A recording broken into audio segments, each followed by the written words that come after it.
faut tout souvenir, une pièce contenant beaucoup de conseils, des conseils que la jeunesse d'aujourd'hui, une grande partie de la jeunesse d'aujourd'hui n'arrive pas à supporter, n'arrive pas à pratiquer, qu'une grande partie de la jeunesse que nous sommes d'ailleurs, n'arrivons pas à pratiquer quand c'est dit parce que les conseils concernent tout le monde, ça n'épargne personne. Si aujourd'hui ça ne te concerne pas, ça te concernera peut-être demain. Si demain ça ne te concerne pas, peut-être qu'aujourd'hui ça te concerne. Peut-être, si c'est pas aujourd'hui, parfois hier, cela a été ton cas parce que tu n'as pas été capable, ou encore, excusez-nous, vous n'avez pas été capable de pouvoir pratiquer correctement la parole. Bienvenue sur notre chaîne Leçons Retenues TV.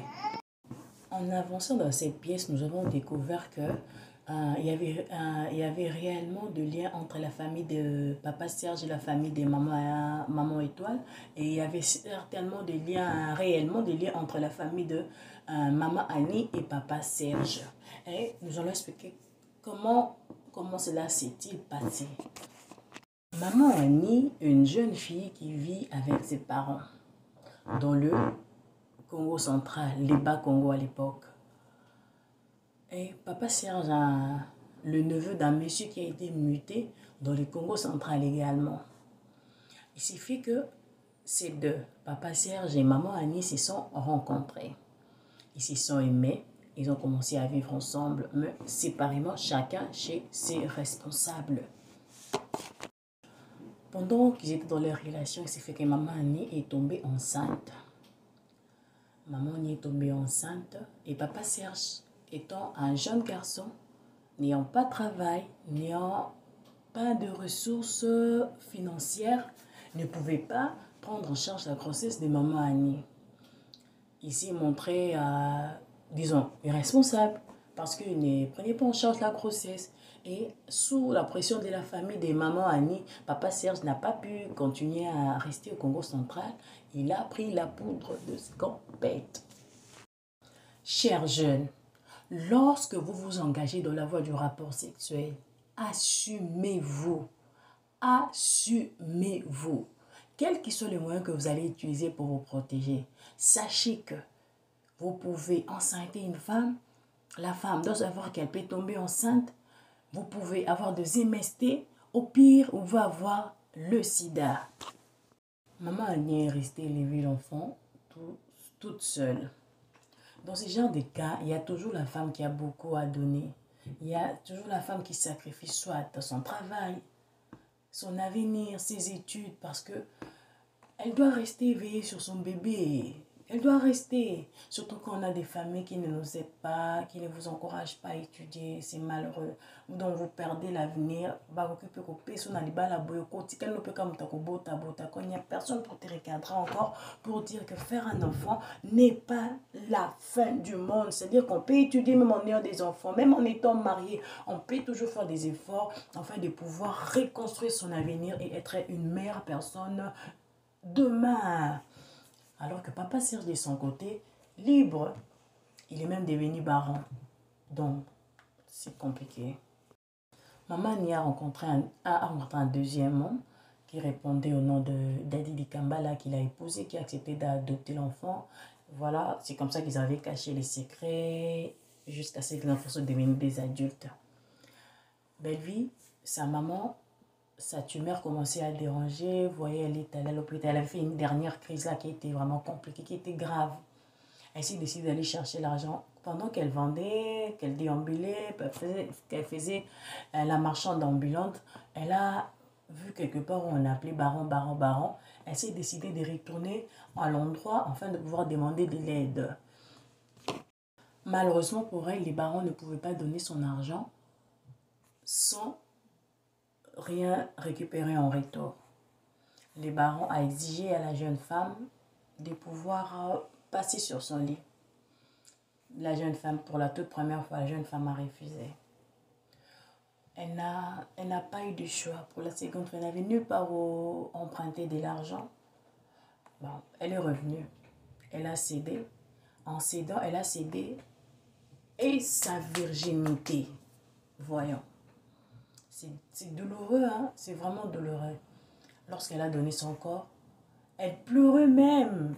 Comment est-ce que Papa Serge n'avait pas le cœur, n'avait pas de cœur à avoir pitié, Mawawana, même après avoir posé l'acte, les mois là, surtout après avoir découvert que cette fille était une fille vierge, il faut que ça te fasse mal. Il n'avait pas d'empathie, il n'avait pas de compassion. Comment on peut être sans cœur comme ça? Azan Nabal, c'est comme ça que Bellevue a couché avec son père Serge. C'est-à-dire que c'est le papa qui a contraint la fille à pouvoir coucher avec lui, bien que ne sachant pas que cette fille était la sienne. Moi, Namoninga, l'enfant de l'autre, il faut que tu le considères comme ton enfant. L'écart d'âge déjà qui est entre cet enfant et toi.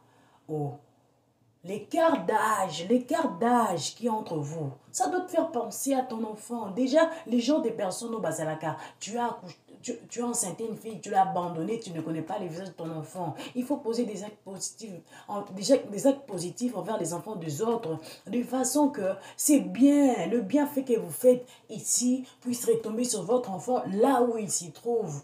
L'enfant que vous ne connaissez pas, pour que la bonté de Dieu puisse le couvrir là où il s'y trouve.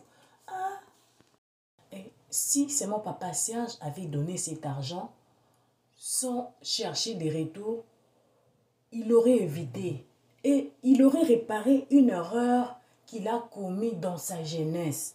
Il aurait sauvé la vie de la femme de sa jeunesse, la femme qu'il a aimée. Il aurait sauvé cette femme, il aurait sauvé cette famille, il aurait évité les dégâts. Turbo a dit à Serge, pendant que je t'ai conseillé, tu me faisais passer pour un con. C'est comme ça que nous faisons des bêtises. Lorsqu'on nous parle, nous nous entêtons. Nous pensons que c'est nous qui sommes les meilleurs. Nous pensons que c'est nous qui faisons mieux, qui connaissons tout. Même face à nos parents, face à nos aînés, face à qui que ce soit, face à nos prédicateurs, nous faisons la tête. Même devant Dieu, nous faisons la tête. Alors que Dieu est souverain. Nous privilégions la mode, les choses d'aujourd'hui.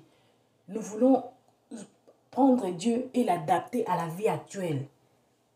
Nous devons nous adapter à ce que Dieu nous demande et non nous prendre Dieu et l'adapter. On dit que Dieu ne change pas. Dieu ne change pas. Il est le même hier, aujourd'hui, éternellement.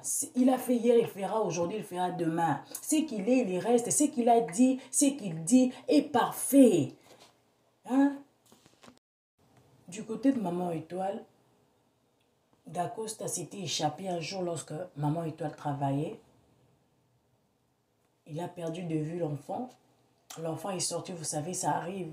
À Kinshasa, ça arrive. Même ici, en Europe, ça arrive. En Amérique, bon, en Europe en général, comme on le dit. Ça arrive, ça peut arriver. Même dans le supermarché, quand nous partons avec les enfants, c'est-à-dire par moindre distraction, vous pouvez perdre un enfant. Vous pouvez perdre un enfant. Ce n'est pas une blague. Ça n'arrive pas qu'aux autres. Dacosta s'est perdu comme ça. Maman Milo a ramassé l'enfant de quelqu'un. L'enfant de quelqu'un. Parce qu'elle n'accouchait pas, elle a décidé de garder cet enfant. Si toi qui n'accouches pas, tu sens mal de ne pas avoir un enfant, imaginez la peine de celle qui a porté cet enfant pendant 9 mois, qui a changé ses couches pendant 3 ans. Le couple de papa Alain et maman Milo, ils ont sûrement vu dans des journaux, à la presse écrite ou encore à la télévision, ils ont vu des communiqués passer, ils ont vu des journaux être affichés par-ci par-là que l'enfant était recherché, mais ils ont préféré bénéficier de cet enfant que de rendre l'enfant à sa mère. Motema makasi. Motema makasi. Motema makasi. Lorsque la vérité a été dévoilée, Dacosta, Naomi désemparée, Dacosta bouleversée. Donc, il est devenu presque sans repère. Vous savez, ce n'est pas facile de se retrouver presque sans origine. À plus de 35 ans, vous ne connaissez pas réellement qui vous êtes. Vous devez réapprendre à vous devez réapprendre à vous connaître. Ce n'est pas facile, c'est bouleversant. C'est bouleversant. Voilà pourquoi il s'est fâché.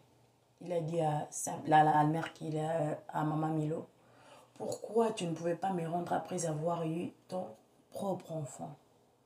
Est-ce que tu n'as pas imaginé la peine de cette femme? De cette femme. Bon, quand ils le disent, Maman Milo et Papa ont bien élevé Dacosta. Ils n'ont pas fait de distinction entre Dacosta et Vini. Vous voyez, ils n'ont pas laissé même une trace, des séquelles. Moi, d'ailleurs, au début de l'histoire, je me disais que Maman Milo pourrait avoir une attitude qui pourrait nous laisser confirmer, après tous les dégâts, il fallait voir un homme de Dieu afin de pouvoir prier et couper les liens. L'homme de Dieu dit, Dieu ne tient pas compte du temps de l'ignorance. Il va pardonner les péchés sûrs, certainement. Mais je veux que nous puissions ajouter ces versets dans nos vies. Car si nous péchons